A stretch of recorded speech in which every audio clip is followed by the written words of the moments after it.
Welcome to Idaho Fish and Game's Hook and Bulletin podcast, your weekly news roundup of hunting, fishing, trapping, and conservation stories from around the Gem State. Hosted by Fish and Game's Public Information Specialist, Connor J. Lease. And welcome back to Idaho Fish and Game's Hook and Bulletin podcast. This week, we're talking about what to do if a bat enters your home, a reminder for the Capped Elk Zone tag sale, and a new state record lake trout just yoinked out of Payette Lake. But first, we are just about to dive into the third year of our turkey tracker program, and the results from the previous 2 years have been hugely successful. Idaho Fish and Game's project, dubbed Turkey Tracker, launched in the summer of 2024. During its inaugural 2 years, the project has racked up 2,157 reports of over 15,000 turkeys, all thanks to the public. This is a remarkable feat, one that has not only thrilled biologists, but also public land hunters. Fish and Game staff used the 2024 through 2025 observations to help inform hunting season proposals during the January 2026 commission meeting. You can rewatch that presentation on our YouTube channel.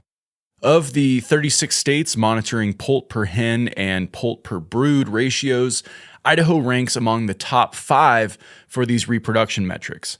PPH is an index of overall productivity, and PPB is an index of poult survival. So if you yourself have used our turkey tracker to report turkey sightings, give yourself a pat on the back.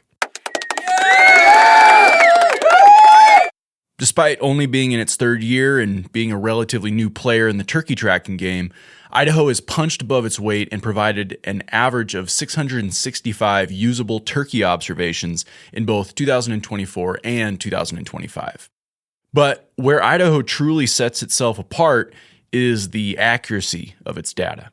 If you're reading this story on our website, take a look at the second map of the United States below. That tiny little dot there on Idaho, that dot size represents the margin of error for the state's poult per hen observations. In other words, Idaho's reporting and data isn't as varied as other participating states, spread out across most of the central and eastern United States. Quote, "We're proud of how successful this program has been so far and really appreciate the work Idahoans have done to provide valuable data and contribute to the overall understanding of how wild turkeys are faring nationally. Turkey productivity in Idaho is top tier," said our migratory and upland game bird coordinator, Jeff Knetter. But the quest continues. Now, as we head into July and August, tracking turkeys is more important than ever. And that's where you come in. Turkey Tracker relies solely on folks like you reporting their turkey sightings. Because we are interested in tracking nesting success and reproduction, observations of broods during July and August are especially important. So next time you're out and about and see some wild turkeys, pull out your smartphone and document your sightings. Kind of think of it as Pokemon Go meets birding.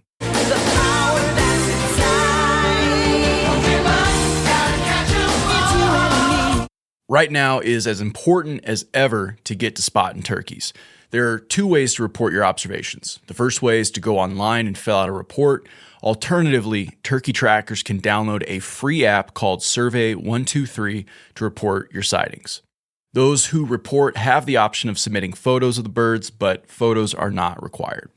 Head on over to Idaho Fish and Game's Wild Turkey webpage to learn more, link down in the show notes. Okay, next up, one lucky Idaho Falls angler just wound up in the lake trout record books, and it's not his first time. An Idaho Falls angler miraculously reeled in a new state catch and release record lake trout and, even more unbelievably, was able to hoist it up into the boat. Dylan Smith, the lucky angler here in question, was fishing on Payette Lake in McCall on May 2nd when a 43.25-inch lake trout took the line for a sprint. Smith was able to land the laker, well, boat it I guess, get it stretched out on the tape measure, and was shocked when the tail fin crossed the 43rd-inch line. The previous state catch and release record for lake trout just barely hit 42 inches. But that's not the end of the story. Dylan Smith ain't a stranger when it comes to the Idaho record fish books. And believe it or not, this was not his first rodeo with a 40-inch lake trout. During a separate outing in 2018, Dylan landed and recorded another impressive lake trout that eventually earned him a spot atop the record books. Shortly thereafter, angler Aaron Goetsch beat out Dylan's record with a 42-inch lunker laker himself. Both fish were caught and released back into Payette Lake. Sensing a pattern? Payette Lake is arguably one of the premier lake trout fisheries in the state of Idaho. Catches like these have made big splashes in the record books over the past decade or so, largely due to active lake trout management by the Southwest Region's McCall fisheries staff. Years of netting to remove large numbers of smaller, young lake trout has reduced the population and lowered predation on kokanee. As a result, the lake is producing healthy trophy lake trout once again, and kokanee numbers have started to improve. To read more about Payette Lake's triumphant comeback as a lake trout destination fishery, check out this article by Sportfish coordinator Martin Koenig. Now, if you're dreaming of catching a record-breaking lake trout, it's time to get serious about your gear and your tactics. Here's some tips for targeting these deep water predators. Starting with technique, trolling or jigging near the bottom are the two go-to methods. As far as depth goes, focus on 35 to 80 feet of water where lake trout tend to hold tight to structure. Try targeting underwater ridges, drop-offs, and boulder piles as well. And when using bait, try to mimic kokanee. Use realistic lures, tipped jigs, and scent. Lake trout can be selective, especially when food is abundant. With that said, be prepared for a potential record fish. Catch and release records will need a photo of the fish on a tape measure or a measuring board. You can find all the info and how to apply on the State Record Fish page, link in the description. And lastly, congratulations to Dylan Smith on his spot atop Idaho's catch and release leaderboard. All right, Public Information Supervisor Roger Phillips has some information out about what to do if you encounter a bat in or near your home.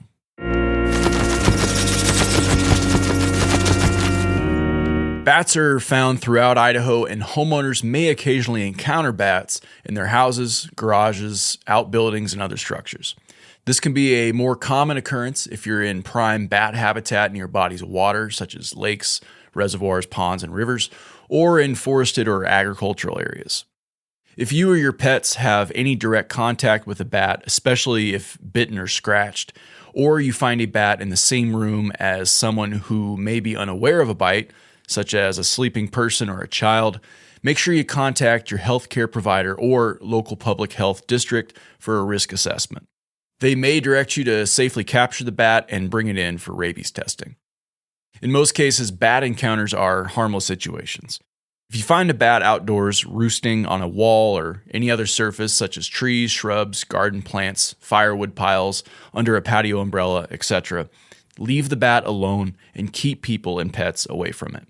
The bat is likely roosting for the day and will soon move on. In other situations, you or someone else may have to intervene.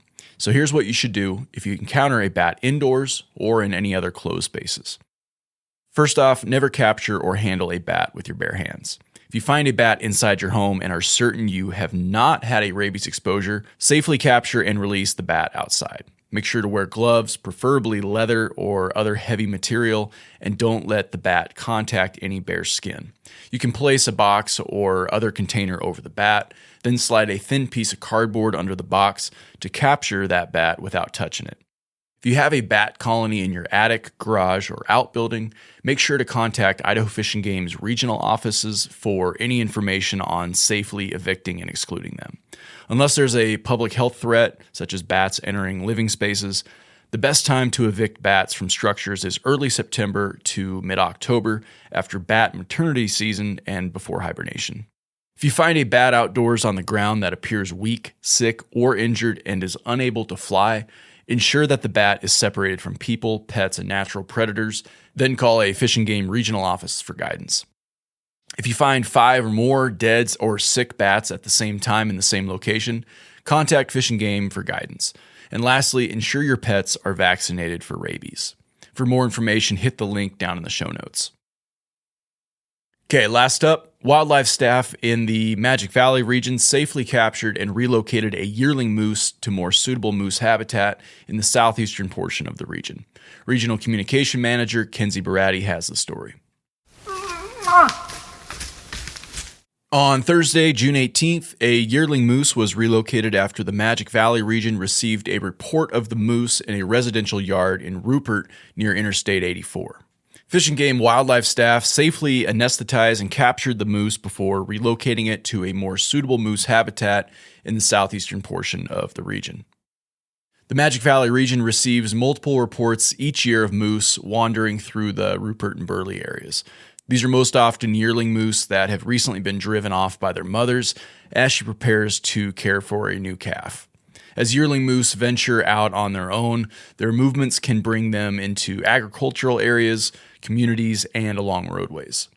Moose are a common species throughout the region, and while they may appear slow and clumsy, they are surprisingly fast and powerful animals. Moose can become aggressive if they feel threatened, particularly around dogs and people. Fish and Game encourages residents and recreationists to keep the following safety tips in mind when living or spending time in moose habitat. Be sure to make noise if a moose is nearby to avoid surprising it.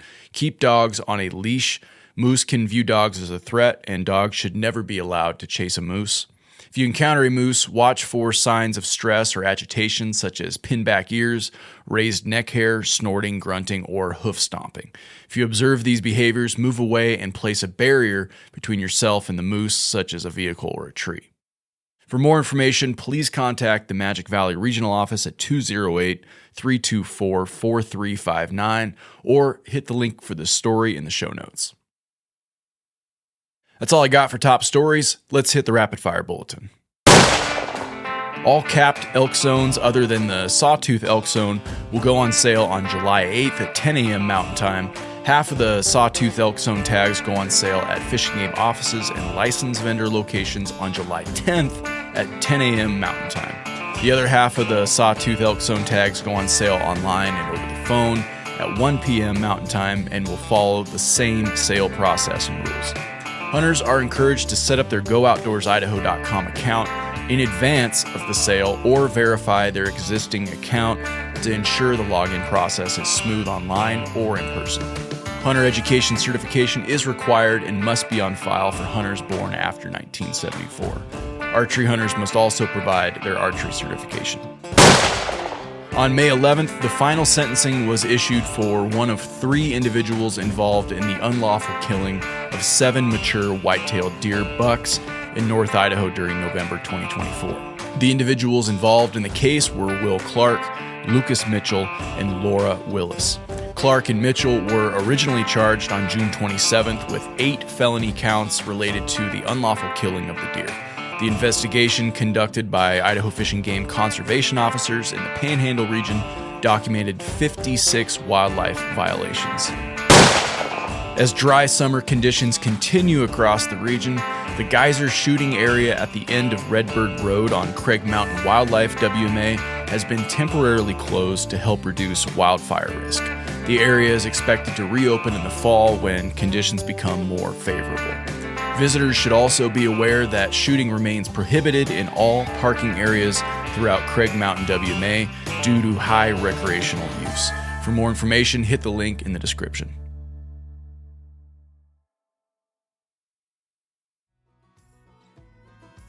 That's all the news we have for this week. Thanks for putting an ear to Idaho Fish and Game's Hook and Bulletin. If there's something on your mind or if you got a question related to fish and game matters, feel free to drop us a line at podcast@idfg.idaho.gov. Again, that's podcast@idfg.idaho.gov. Thanks for listening, folks. Hope you have a wonderful 4th of July weekend. We'll catch you next week.